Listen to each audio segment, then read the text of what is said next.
संक्रांतीच्या सगळ्यांना खूप खूप शुभेच्छा. एकदम दिसायला सुंदर दिसते. ग्रेव्ही खूप दाट झाली. सगळे यातले दाणे पण छान मऊ शिजलेले आहेत. नमस्कार मंडळी, सगळ्यांचं आपल्या चॅनेलवरती खूप खूप मनापासून स्वागत. आपल्या शेतीप्रधान देशामध्ये सृष्टी पावसाळ्यामध्ये जेवढी हिरवीगार सुंदर दिसते, तेवढीच त्यानंतरच्या सीझन मध्ये थंडीमध्ये दवबिंदू प्राशन करून अनेक तऱ्हेची गोळी कणसं, पालेभाज्या, शेंगभाज्या, वेगवेगळी फळं यांनी ती नटलेली असते. तर अशा हिरव्यागार ह्या ताज्या ताज्या भाज्यांची मिक्स भाजी अशी बनवतो संक्रांतीच्या आदल्या दिवशी, म्हणजे भोगीच्या दिवशी. आणि याला म्हणतात भोगीची भाजी किंवा लेकुरवाळी भाजी. लेकुरवाळी भाजी मला वाटतं एवढ्यासाठी म्हणत असावेत, कारण भोगीच्या दिवशी संक्रांतीच्या सणासाठी माहेरवाशिणी घरी येतात आणि हा सण साजरा केला जातो. भोगी साजरी केली जाते आणि तसंच आपण ज्या भाज्या वापरतो, जे तृणधान्य वापरतो, ते अतिशय कोळं असतं. म्हणजे त्यांना आपण रोपांची लेकरच म्हणू शकतो. तर त्याची ही भाजी बनवली जाते, म्हणून कदाचित लेकुरवाळी भाजी म्हणत असावेत. हा आपला माझा अंदाज. तुम्हाला काय वाटतं तुम्ही कॉमेंट बॉक्स मध्ये लिहून मला नक्की सांगा. भरपूर भाज्यांचा वापर करून आता ही भोगीची भाजी किंवा लेकुरवाळी भाजी आपण बनवायला घेऊया आणि रेसिपीला सुरुवात करूया. भोगीच्या भाजीसाठी या कोवळ्या शेंगबिया घेतल्यात. हा आहे कोवळा पावटा. पावट्याची शेंग ही अशी दिसते आणि आत अशा कोवळ्या बिया असतात. हा आहे ओला हिरवा हरभरा सोलून घेतला आणि हे आपले नेहमीचे सर्वांचे आवडते गोल मटोल मटार आणि ही मटाराची शेंग. ह्या सीझन मध्ये खूप सुंदर हुरडा मिळतो. भाजीत हुरडा घालणं इच्छिक आहे. हुरडा म्हणजे कोळी कोळी ज्वारी, नुसती परतून लसणाच्या चटणी बरोबर पण मस्त लागते. हे तुरीचे हिरवे कोवळे दाणे आणि ह्या तुरीच्या शेंगा ह्या अशा दिसतात. आणि हे नेहमीचे शेंगदाणे 2 तास पाण्यात भिजवून ठेवले होते आणि भिजलेले दाणे वापरणारे. ह्या सगळ्या शेंगबिया प्रत्येकी 50 ग्रॅम घेतल्यात. भाजीसाठी बऱ्याचशा शेंगभाज्या वापरतोय. नवशिक्यांना यातला फरक कदाचित कळणार नाही, म्हणून सगळ्या शेंगा दाखवते. ही आहे 100 ग्रॅम पापडी. पापडीची शेंग ही अशी दिसते. पापडीत काही बिया असतील तर त्या पण घ्यायच्या. आणि हा आहे 100 ग्रॅम घेवडा. घेवड्याची शेंग ही अशी दिसते. पापडी व घेवड्यातला फरक समजून घ्या. पापडी चपटी व रुंद असते आणि घेवडा हा अरुंद, रंगाला पापडीपेक्षा गडद आणि जरा फुगलेला असतो. शेंगभाज्यांची देठं मोडून अशा शिरा काढून घ्यायच्या. आपल्या माय मराठीची गंमत बघा. शेंगभाज्या तोडल्या न म्हणता त्याला स्पेसिफिक शब्द आहे, मोडल्या असं म्हणतात. शंका असेल तर शेंग उघडून आत कीड नाहीये ना बघायचं आणि मग ह्या शेंगा मोडून घ्यायच्या. घेतली 1 मूठ मेथी. मेथीच्या जागी दुसरी कुठली पण पालेभाजी वापरू शकता किंवा नाही वापरली तरी चालेल.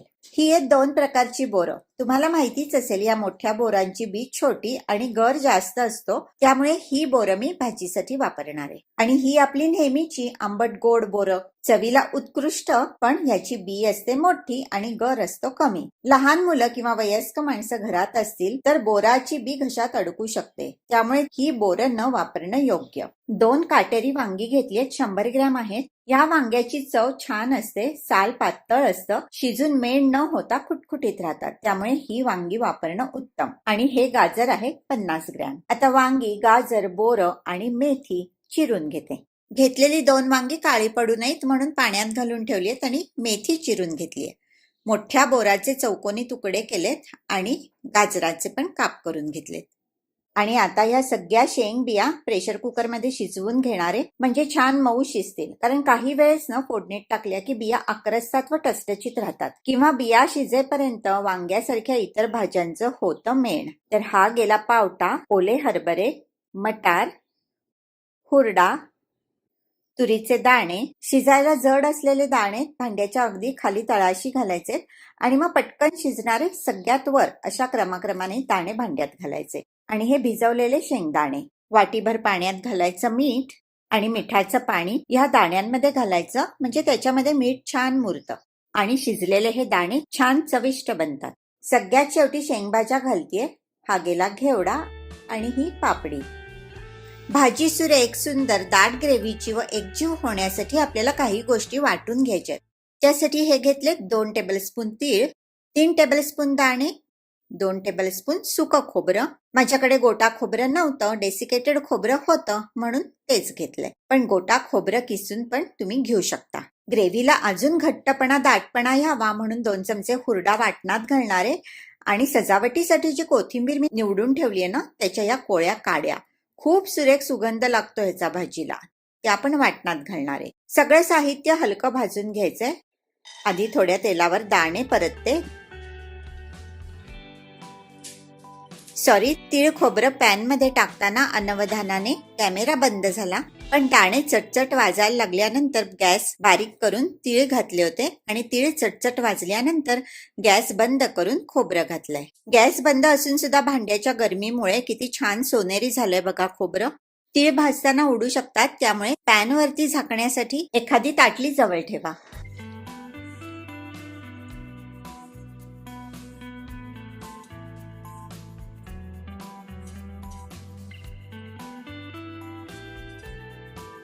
आणि आता भाजून घेते हुरडा आणि ह्या गेल्या कोथिंबीरीच्या काड्या.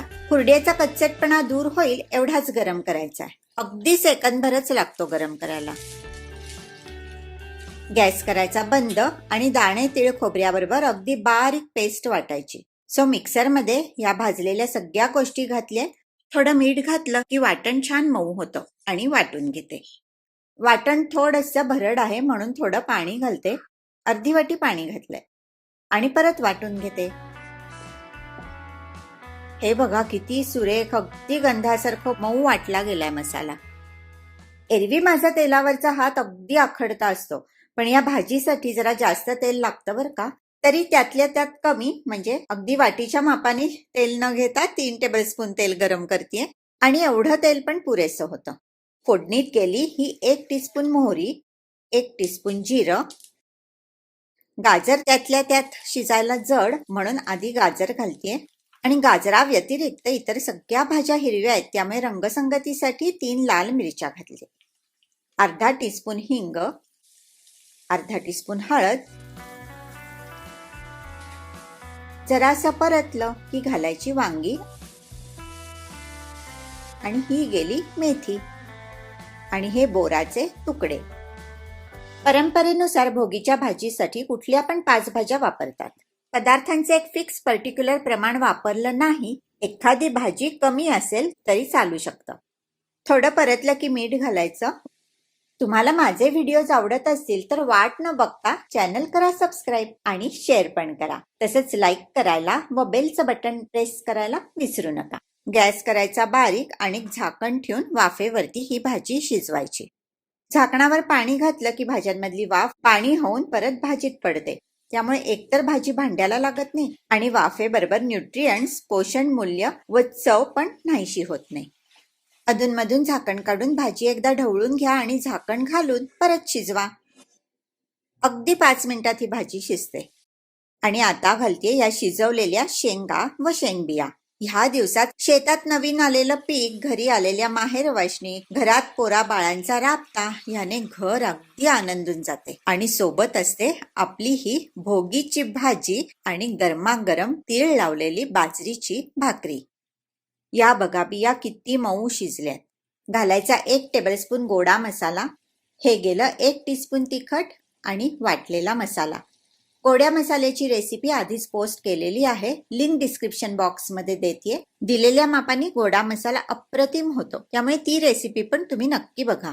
आता भोगीचं महत्व काय, तर भोगीच्या दिवशी जुन्या वाईट गोष्टींचा त्याग केला जातो. भोगी म्हणजे उपभोग घेणारा, त्यामुळे आनंदाचे उपभोगाचे प्रतीक असणाऱ्या इंद्रदेवताची पूजा केली जाते. ह्या दिवसात स्निग्ध पदार्थांचं एवढं महत्व आहे की आंघोळीच्या उष्ण पाण्यामध्ये पण तीळ टाकले जातात, जेणेकरून शरीराला स्निग्धता मिळावी. भाकरी बरोबर खायला जरा सरसरीत भाजी बरी पडते म्हणून घालतेय लागेल तेवढं पाणी. कपभर पाणी मिक्सरमध्ये घालून मसाला काढून घेतलाय, ते गेलं भाजीत. आणि हे अजून 1 कप पाणी. आता पातळपणा परफेक्ट आहे भाजीचा. बघा किती छान मिळून आली आहे भाजी. ग्रेव्ही पण छान मुलायम एकदम दाट दिसतीये. आपण बनवलेल्या वाटणामुळेच भाजीला दाटपणा आलाय आणि भाजी सगळी छान मिळून आली आहे. खरं तर ह्या भाजीमध्ये ऊसाचे काप घालतात, पण शोधून पण मला ऊस काही कुठे मिळेना म्हणून घालते हा गुळाचा खडा. 2 सुपाऱ्यांच्या मापा एवढा गुळ आहे. चव घेऊन हवा असल्यासच मीठ घाला. थोडं मीठ हवंय तर हे गेलं मीठ. आपण आधी पण मीठ घातलंय, त्यामुळे चव न घेता मीठ घालू नका, भाजी खारट होईल.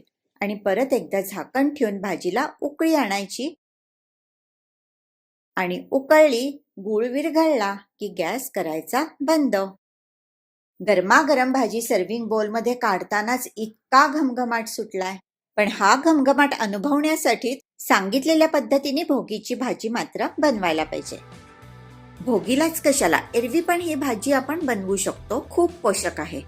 वरून हिरवीगार कोथिंबीर पेरली आणि रसाळ लिंबू पिळलं की अगदी नुसती खायला पण ही लागते झकास.